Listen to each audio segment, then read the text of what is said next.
I was born and raised in Lowell.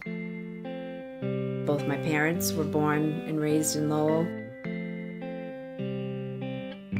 And I've lived here my whole entire life. I'm married for 24 years. And I have two beautiful children who are 21 and 18. Since April 15th, our lives have been turned upside down and we're trying to find our new normal. My sister has a lot of friends that she runs with, and it became a goal of theirs to do the Boston Marathon. The day that we found out that she got a number and she was going to run, my husband took that day off. But there wasn't a question that we weren't going to be there for her.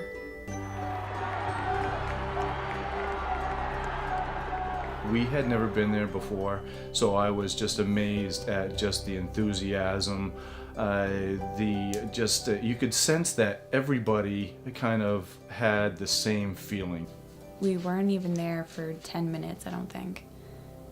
But everything happened so fast. It went off. And to me, I heard the sound of like what I can only describe as a firecracker followed by the concussive effect of the bomb, and then it got louder. I'll never forget that. I mean, one second I'm standing there and the next there was this horrific blast.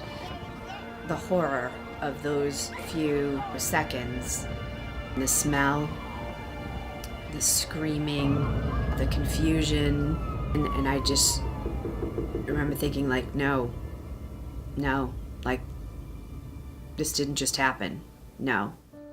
I did a quick assessment of her body and I saw her eyes were open.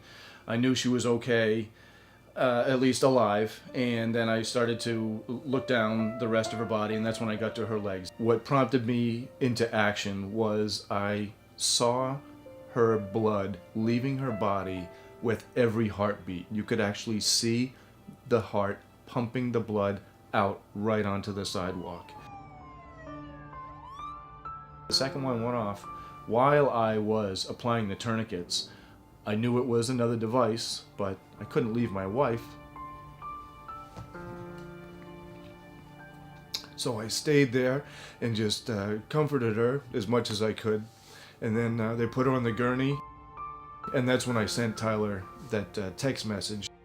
And I got a text from my dad that said, come to Boston Medical Center. Mom's critical and can't find Sid, and that was it.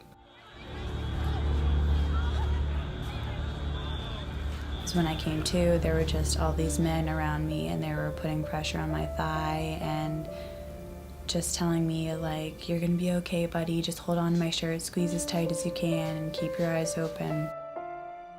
Sydney was more gravely injured than I was. Her femoral artery was severed, and as a mom, it kills me to think about she could have just bled to death on the sidewalk without her mom and dad next to her.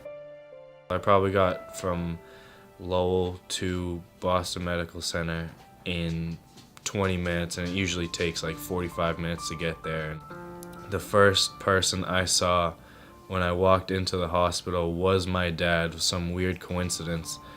And I just looked at him and I finally knew how bad it was. Then the next thing I knew, the doctor was at my side with this clipboard, and he said, and I'll just never forget how sort of stoic he looked, and he just very seriously, he said, we need you to sign this form so that we can amputate both your legs. And I just remember sort of just taking a breath and like literally, staring at him, like thinking he's going to change what he's saying or something. And then I just remember looking at him and I went, both?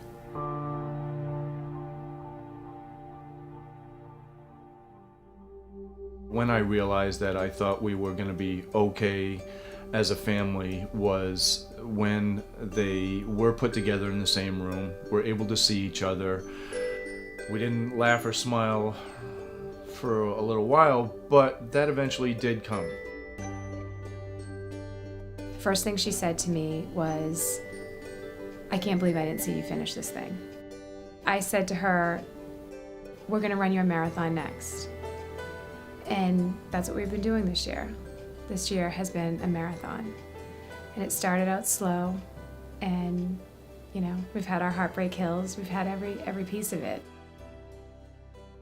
We were first introduced to CAF through Natalie Morales at NBC, and we were invited to attend the gala event.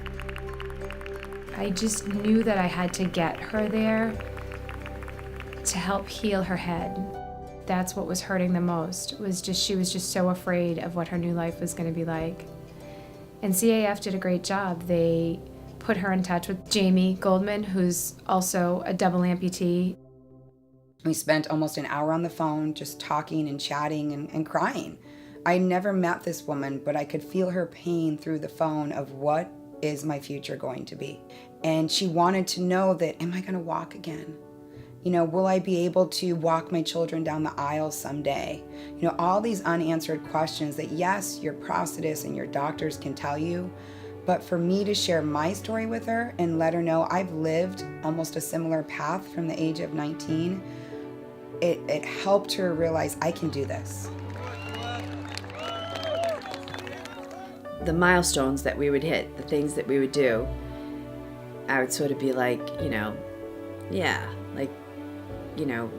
F you terrorists. Like, you hurt us, you took so much away, but like in your face. And it's only been a year, and to see how far she's come in a year just touches my heart in so many ways, because she's really proved to the world that nothing can stop you. We've just gotten so much closer. She's my best friend. My mom is my inspiration. Of course, we still have some very difficult days behind closed doors, but what amazes me is just her strength. How she pushes forward and through stuff, and has just learned how to begin to run on her running legs, and has become more proficient on the legs, and has just made adjustments to deal with everyday life, the simple things, driving a car, getting around the house, doing chores again. It just amazes me and makes me fall in love with her all over again, if not more and deeper.